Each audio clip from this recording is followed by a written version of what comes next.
magandang araw mga kasari-sari. Ito na naman ang inyong probinsya ng Palawan niyang tindera, si Ate Tintin, ang inyong lingkod. Kala mo tumatakbo ng pagka-mayor. Kumusta kayo mga kasari-sari? At syempre for today's video, may chichismis ako sa inyong mga kasari kasi medyo nakakabahalang na ang nangyari kahapon. Ano ba itong tinutukoy na Tintin? Pero bago tayo mag-umpisa, huwag mo namang kalimutan, mag-subscribe ka na sa akin. Please lang. Paki-like na rin ang aking video mga kasari kung may natutunan ka or may nakuha kang idea. Siyempre, wake up call itong aking chichismis sa inyo mga kasari. At kung hindi kayo busy, paki-share naman, please lang. Para dumami pa tayong magchismisan mga kasari. At eto na, umpisa na natin ang real talk at masaya nating chismis. Isang magandang araw mga kasari-sari. Pero syempre, pauna lang, wag nyo nang intindihin kung ano man yung naririnig ninyong ingay, kay ganito talaga kaingay dito sa pwesto ko mga kasari. Alam nyo mga kasari, patalastas ulit. May Facebook account si Ate Tin, i-follow nyo ako doon. Type nyo lang Ate Tin, magkita tayo doon mga kasari. Siyempre, nagre-real talk ako doon ng mga bagay-bagay na nangyayari sa ating mga tindero-tindera. Kaya lang, dinaan ko lang sa pakwela. Huwag tayo masyado magseryoso sa buhay. Kaya madali tayo magtanda, mga kasari. So, ano ba itong chichismis ni Ate Tintin? Hindi ko alam kung napagdaanan nyo rin, no? Pero medyo shock pa rin ako sa nangyari kahapon sa aking tindahan, mga kasari. Ganun pala yun, no? Pagka kumbaga sa'yo mismo, sa harapan mo mismo nangyari yung mga bagay na hindi mo inaasahan. So, eto ha, paalala sa lahat ng mga tindero-tindera, sa mga may tindahan o wala, kahit kayo ay normal na customer lang na nandito sa channel na Tintin nanonood, no? Lalo na, talaga sa online na tayo ngayon nakabase, di ba? So, kahapon, may pa-Gcash sa akin, magpapa-cash out siya mga kasari. So, alam niyo ba, 3,000 yung kanyang ipapa-cash out sa akin. Mga bandang hapon na yun mga kasari, no? And then, syempre, dati kasi yung number ko, sa labas ko lang nilalagay mga kasari. Pero, gawa ng may napapanood ako sa Facebook, no? Pag naglalagay ka ng number, minsan tinatampered nila. So, nangyayari, hindi yung number mo. Halimbawa, ganito, no?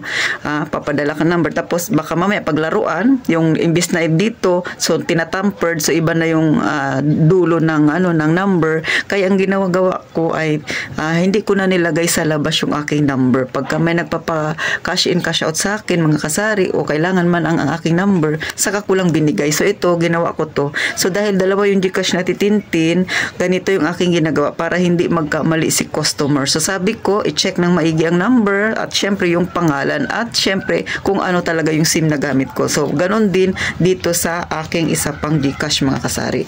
So ito na nga, hindi pa-cash out si customer, no? So binigay ko yung aking number na ito kasi ito yung wala pang laman.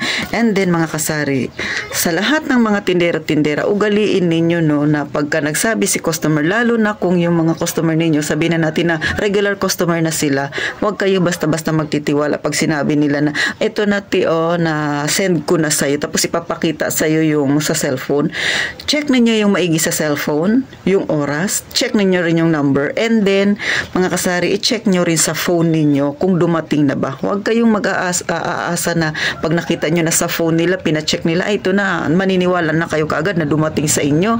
Huwag kayo basta maniniwala mga kasari, kasi alam niyo ha, yung nangyari sa akin kahapon, syempre datihan ko, medyo hindi naman sabing dati na siya nagpapakash in cash out, pero kasi ay taga rito siya sa amin, no? And then familiar na ako sa kanya, tapos ayun na, pinakita niya sa kanya, na-send ko na sa iyo. So ako kasi ugali ko talaga, hindi ako basta nagtitiwala sa sinasabi lang nila. Chine-check ko talaga yung cellphone ko kung dumating talaga sa akin yung kanilang sinend. So ito na, no, pagtingin ko sa isa kong cellphone, sabi ko, hindi pa sa akin dumating, wala pa akong nare-receive. Sabi niya, na-send ko na o ganon yung ginawa niya, no, pinakita niya yung cellphone. Sabi ko, sige, para maniwala ka na may dumating, yung una kong cellphone, which is ito yung binigay ko na number, sa luma ko siya na cellphone nakalagay. Chinek ko, ang laman lang niya ay 344. Sabi ko, kung meron na itong laman, dapat nagdagdag na to ng 3,000 kasi 3,000 yung kanyang sinend sa akin. Sabi ko, tingnan mo, wala. Pinakita ko yung transaction ko sa cellphone ko. Sabi ko, ito, wala pang nadadagdag. Kasi yung transaction doon sa GCash, di ba? Hindi naman yun nabubura. So, basta yung mga bagong dating. So, pinakita ko. Sabi ko, and then yung inbox din ng GCash ko, pinakita ko sa kanya. So, ito, wala rin dumating. Para maniwala siya ulit, yung yung bago kong cellphone, pina-check ko rin sa kanya. So, nag-doubt ako na baka yung bago talaga yung naibigay ko na number. Pero, ang pagkakatanda ko, token text yung binigay ko na number sa kanya. Pero, pina-check ko pa rin. Walang dumating sa akin. Sabi ko sa kanya, sige, pahiram ako ng cellphone mo, tingnan natin. Alam niyo ba mga kasari, nang makita ko, tama yung kanyang number, yung pangalan. Ito yung pangalan na lumabas. Parehas talaga sa akin. Pero, mali yung number. Which is, ang binigay ko sa kanya na number ay sa token text, dapat ito yung lalabas. Kasi pangalan ni mother yung nakalagay doon. Pero, ang lumabas ay pangalan ko nga, pero Globe naman siya, pero token text ang gamit ko. So meaning, may magkakaparehas tayo minsan ng pangalan, di ba? O kaya yung mga dot na yun, halos magkakaparehas. Pero sa number lang tayo nagkakatalo. And then, nang makita ko mga kasari, alam nyo ba, isang number lang yung mistake niya. Instead na ito 6 dapat yung dulo, ang nilagay niya ay 7. Sabi ko, ba't ka nagmadali? Goodbye, yung 3,000 niya mga kasari. Hindi dumating sa akin. Buti na lang ako kamo, ay hindi ako naniwala kaagad doon sa pinakita niya sa akin na na-send niya na. Pero sa totoo lang, muntik na rin akong maniwala kasi kaparehas nga siya ng pangalan ko. Kaya lang yung number ay magkaiba, hindi ito. Mga kasari. Kaya pakiusap sa lahat ng mga may tindahan, mga kasari, mag-ingat kayo. Kasi syempre, pera yung nakataya dyan. Hindi kayo basta-basta na magbigay lang. Paano kung naibigay ko sa kanya yung pera? Saan sa palagay niya, ibabalik niya pa kaya yun sa akin? Kayo mag-isip, ibabalik pa ba yun sa akin? Pero bagamat kapitbahay ko lang siya, hindi ko rin alam magiging kasagutan ko, ibabalik niya sa akin. Pero syempre, sa paniniwala niya, nasend niya na, di ba? Paano kung hindi rin ako naging mitikuloso? Paano kung naniwala lang ako doon sa pinakita niya sa akin sa cellphone niya at hindi ako nag-check sa cellphone ko? Kaya sa mga nagpapa-Gcash dyan, kahit na maya pa yan o ano-ano pa mang online niya na ginagamit ninyo, ugaliin ninyo na mag-check muna ng cellphone ninyo kung dumating na ba yung kanilang sinend. Sa totoo lang, no, naawa ako sa kanya mga kasari. Talagang parang nablangko siya. Tapos, di umalis na siya. Talagang hinayang siya. Kaninang umaga, bumalik siya ulit sa akin kasi humihingi siya ng tulong sa akin na matulungan daw, na tawagan yung number na yun na nasenda niya. Sabi ko, wala rin akong magawa. Ano rin ang magagawa ko dyan? Sabi ko, kasi kahapon, nung tinawagan niya kaagad yung number na yun, ora mismo, na nalaman niya na wrong send siya, tinawagan niya, nakapatay yung cellphone.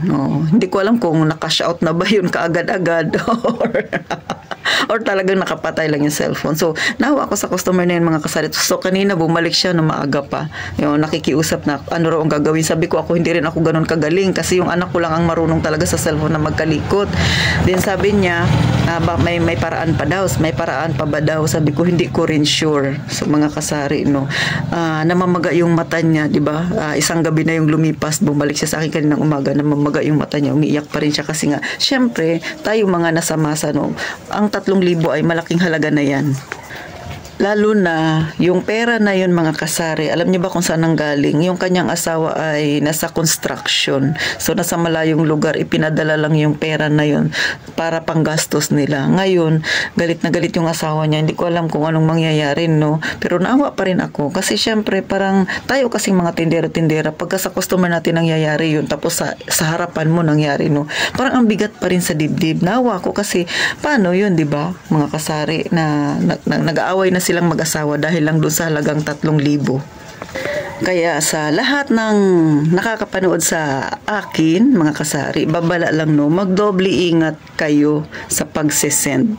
Kaming mga tindero-tindera, syempre wala naman kaming kinalaman kung na-wrong send kayo, pero pagka sa harapan kasi namin nangyari, katulad sa akin, ang bigat, parang burden ko din siya. Kasi syempre alam natin yung buhay alam ko yung buhay nung nag-send sa akin. Alam kong kailangan niya yung pera, lalo na may mga anak siyang 3, lahat nag-aaral.